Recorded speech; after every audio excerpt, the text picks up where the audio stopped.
Assalamualaikum warahmatullahi wabarakatuh. Di pertemuan Cloud Computing ini kita akan membahas mengenai seperti apa Cloud Computing.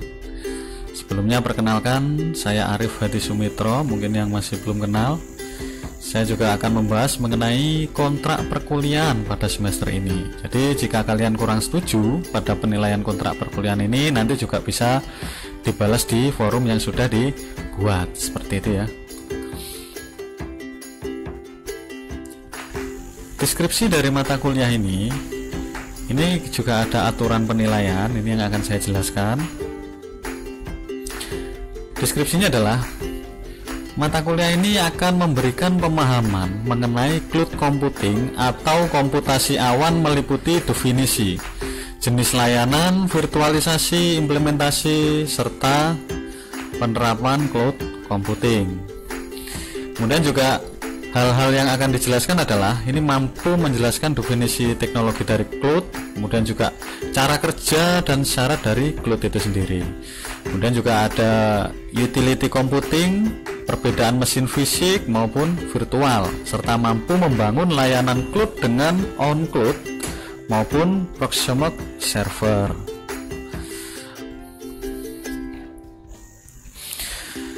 Itu adalah gambarannya. Dan untuk kriteria penilaian, ini yang pertama ini ada tugas 40%, kemudian juga ada UTS 25%, UAS 25%, absensi 10%. Jika Anda kurang setuju, bisa Anda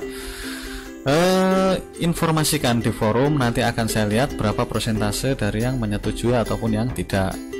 Jika setuju ya akan saya ambil. Satu hal yang perlu diingat, setelah Anda bergabung, Anda harus bergabung juga dengan grup WhatsApp yang sudah saya buat di halaman paling atas ya, papan pengumuman.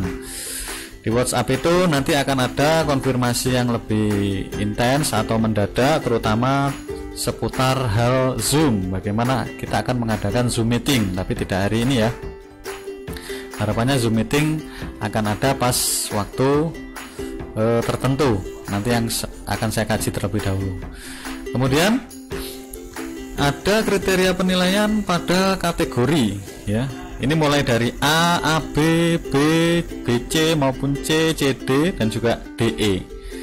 Ini kalau kita lihat kategori terbaik ada pada nilai A, kemudian ya baik masih pada kategori nilai AB, dan juga jika tidak sampai mengumpulkan atau selesai maka otomatis nilai akan menjadi E atau kosong. Satu hal yang perlu diingat, UTS UAS itu wajib ikut ataupun wajib hadir. Artian hadir di sini yaitu mengumpulkan tugas UTS UAS ataupun mengikuti pelaksanaan UTS UAS. Jadi kalau tidak hadir otomatis tidak lulus.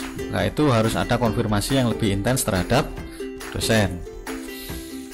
Kemudian aturan perkuliahan ini yang akan saya jelaskan di sini adalah, kemudian juga ada strategi perkuliahan juga.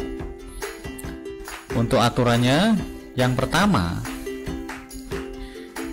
wajib hadir sesuai dengan jam perkuliahan. Jika tidak mengisi absensi atau melihat dokumen, akan tercatat tidak mengikuti perkuliahan atau alpa. Jadi kalau memang waktunya sekarang jam 1 ya jam 1 sudah harus hadir ya, minimal sudah melihat informasi.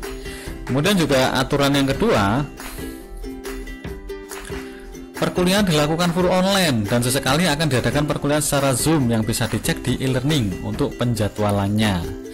Jadi kenapa tidak saya lakukan Zoom hari ini, karena memang masih ada teman-teman yang mungkin wah ini jadwalnya masih crash atau jadwalnya masih kurang tepat, sehingga masih ada perbaikan-perbaikan yang perlu saya lakukan. Jadi besok kalau memang sudah fix, kita akan lakukan Zoom, itu pun juga akan kita tentukan.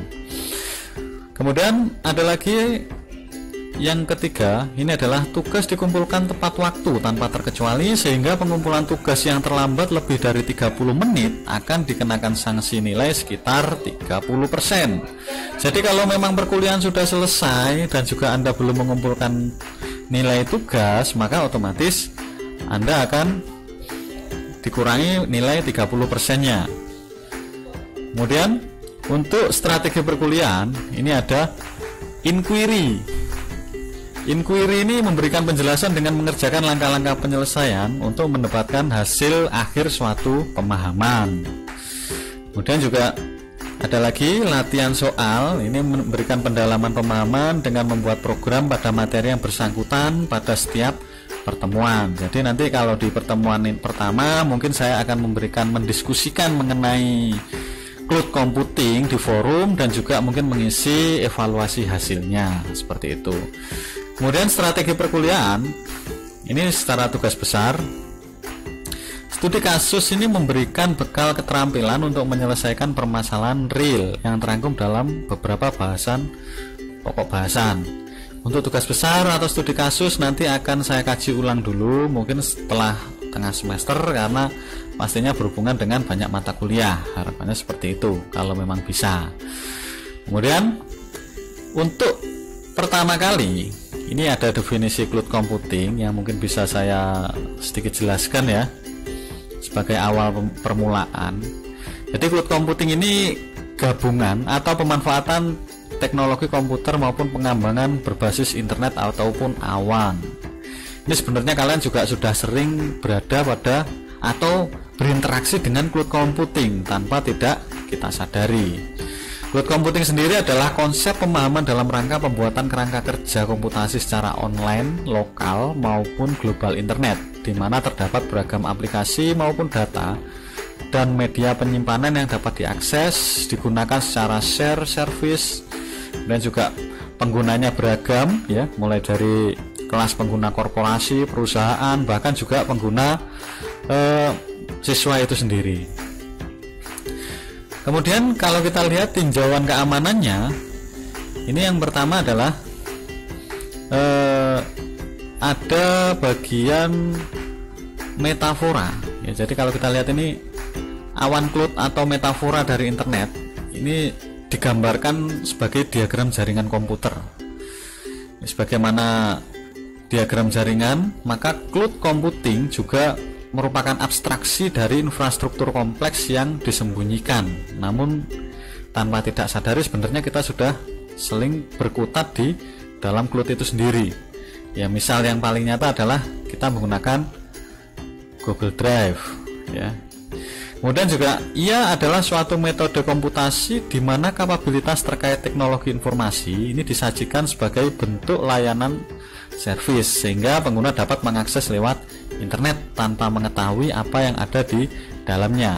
Jadi kebiasaan kita adalah kita nyimpan, upload dan juga kita download. Taunya di-upload dan di-download. Yang sebenarnya dari media penyimpanan itu sudah ada yang melakukan istilahnya perawatan atau suatu pelayanan tersendiri seperti itu. Nah, untuk kelebihan cloud computing sendiri ini yang pertama ya, kalau kita lihat teknologi lama pada server konvensional ini akan dibatasi oleh jumlah core prosesor, hard disk dan juga memori.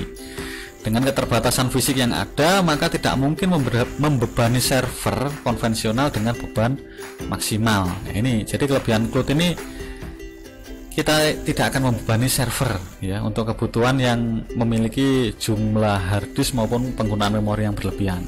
Jika resource sumber daya habis, biasanya kita harus menginstal ulang seluruh aplikasi dan data di server yang kapasitasnya lebih besar dan migrasi semua aplikasi pada server yang lebih baru. Ini waktunya biasanya memang lama, 1 sampai 7 hari ya untuk menyiapkan server baru. Karena masing-masing ketika kita menyiapkan server butuh aplikasi-aplikasi banyak yang harus dilakukan. Ini salah satu kelebihan cloud, kita tidak membutuhkan itu lagi. Nah, kita akan lanjut ke pembahasan forum untuk kali ini. Berdasarkan referensi atau hal yang menarik yang sudah dibuat, ini kita hal apa yang membuat cloud computing atau kita itu layak untuk beralih ke cloud computing. Jadi hal apa yang membuat kita ini layak beralih ke cloud computing? Saya ingin Anda memberikan partisipasi pada forum dan mendiskusikannya.